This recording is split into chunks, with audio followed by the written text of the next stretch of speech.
ایک درویش اپنے شاگرد کے ساتھ سفر کر رہا تھا۔ وہ دونوں بہت تھکے ہوئے تھے۔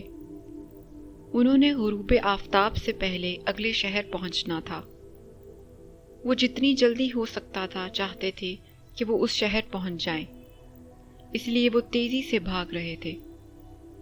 لیکن درویش کافی بوڑھا ہو چکا تھا اور اس کا شاگرد بھی کوئی بہت جوان نہ تھا۔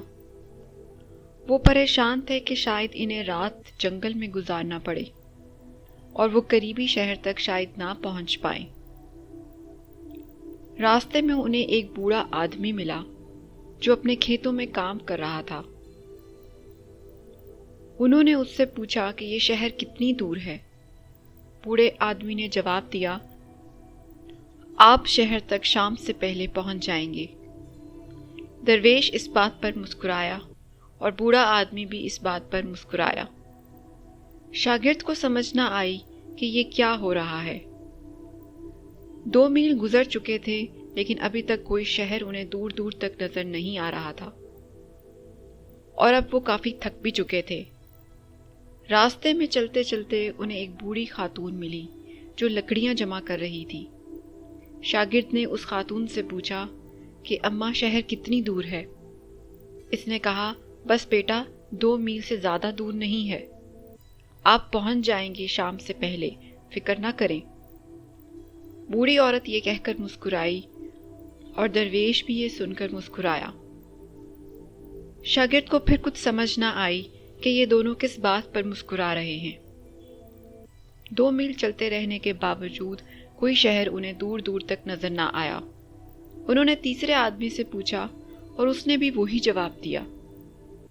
شاگرد نے اپنا سامان نیچے رکھ دیا اور درویش سے کہا کہ اب میں مزید حرکت نہیں کر سکتا، میں بہت تھک چکا ہوں، ایسا لگتا ہے کہ ہم کبھی بھی ان 2 میلوں کو عبور نہیں کر سکیں گے۔ 3 بار میں نے آپ لوگوں کی بات پر یقین کیا، لیکن اب میرے ذہن میں یہ سوال پیدا ہوتا ہے کہ آخر یہ 2 میل کب ختم ہوں گے۔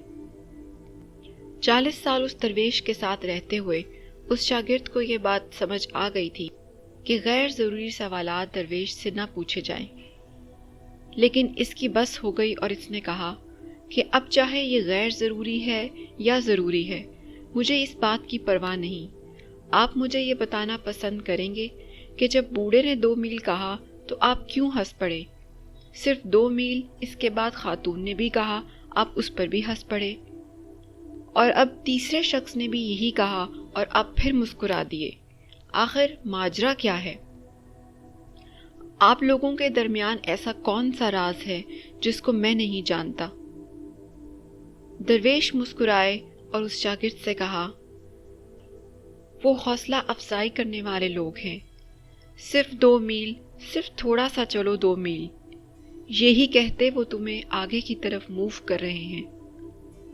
درویش کہنے لگے کہ میں بھی اپنی پوری زندگی یہی کرتا رہا ہوں۔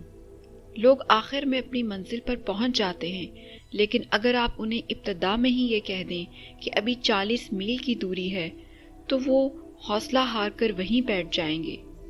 لیکن اگر آپ 2 میل کر کر ان کو 1000 میل کا سفر بھی طے کروا دیں گے تو ان کے لیے یہ آسانی سے طے ہو جائے گا۔ میں ان لوگوں کی بات پر اس لیے ہنس پڑا کیونکہ میں اس گاؤں کو جانتا ہوں اور ان گاؤں والوں کو بھی جانتا ہوں۔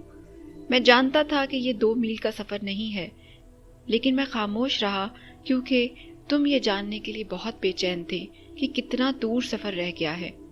مجھے معلوم تھا کہ ہم شہر تک شام تک نہیں پہنچ پائیں گے۔ انسانی نفسیات کے گہرے مطالعے سے یہ بات سمجھ آتی ہے کہ یہ لوگ ہمارے ہمدرد ہیں۔ وہ جھوٹ نہیں بول رہے تھے، وہ صرف ہماری حوصلہ افزائی کر رہے تھے۔ پہلے بوڑھے آدمی نے تمہیں پہلے 2 میل کا سفر طے کروایا، دوسری بوڑھی خاتون تمہیں مزید 2 میل دور لے کر گئی، تیسرے آدمی نے بھی کچھ ایسا ہی کیا۔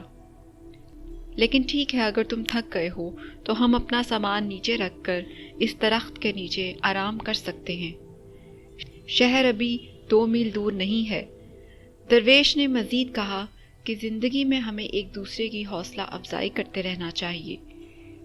جب ہم کسی شخص کو دھکیلتے ہیں کہ وہ حوصلہ رکھ کر آگے کی طرف چلے تو ہم یہ دیکھ لیتے ہیں کہ اس کا سفر کافی مشکل ہے اور طویل عرصے تک اسے کوئی نہ کوئی مشکل کا سامنا کرتے رہنا پڑے گا، تو ہم اس کو یہ نہیں بتاتے کہ اس کا سفر کتنا لمبا ہوگا، بلکہ ہمیں چاہیے کہ ہم اسے دوست سمجھ کر اسے یہ حوصلہ دیتے رہیں کہ بس تھوڑا سا سفر طے کرنا رہ گیا ہے، اور چلتے چلاتے وہ شخص آخر اپنی منزل تک پہنچ جاتا ہے۔